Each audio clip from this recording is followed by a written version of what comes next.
ብሩኬ እንግዲህ 250 ሺህ በመግባቱ ያው ያንን አስመልክተው ስጦታ ተልኮለታል። እንደምታዩት ምን የመሰለ ሰዓት ሰውየውን ሜንሽን አላረገም እንጂ ቴንኪስ በጣም ነው የማመሰግነው ብሎ ስቶሪ ላይ ለቋል ማለት ነው። በድጋሚ ቡራጌ እንኳን ደስ አለህ፣ ጉዞ ወደ 300 ሺህ ማለት ነው። ያው አንዳንዴ ድሃ ስትሆኑ ጥላት አይኖራችሁም ታውቃላችሁ አይደለ? ስታድጉ ነው ጥላት የምታፈሩት። ይህን ማወቅ አለባችሁ።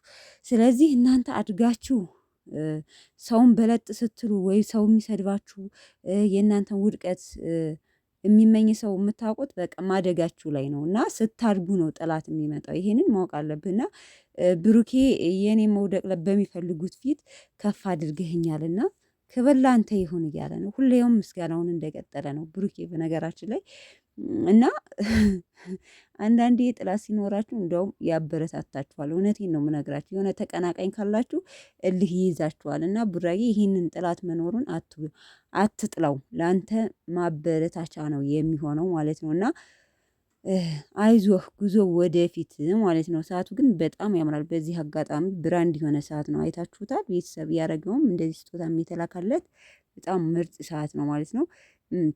ደግሜ እልሃለሁ ብሩኬ እንኳን ደስ አለህ፣ ጉዞ ወደ 300 ሺህ ማለት ነው።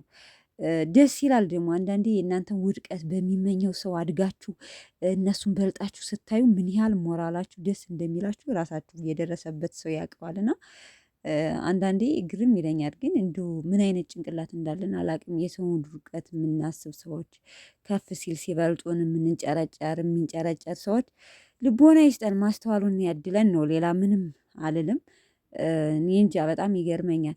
እና ቤተሰቦቼ ኮንግራ በሉት ብሩኬን ማለት ነው። ያው የተላከት ሴት ትሆን ወንድ ትሆን ግን የማውቀው ነገር የለኝም።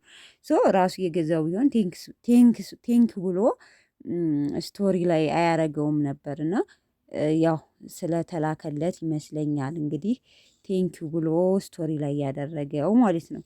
ለማንኛውም ቤተሰቦቼ ብሩኬን የምትወዱ ኮንግራ ቡራዬ በሉት ማለት ነው።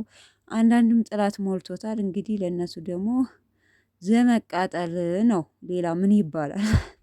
እና ቤተሰቦቼ በድጋሚ ባላችሁበት ሰላማችሁ ይብዛልኝ። በሌላ ቪዲዮ እስከምንገናኝ መልካም ቆይታ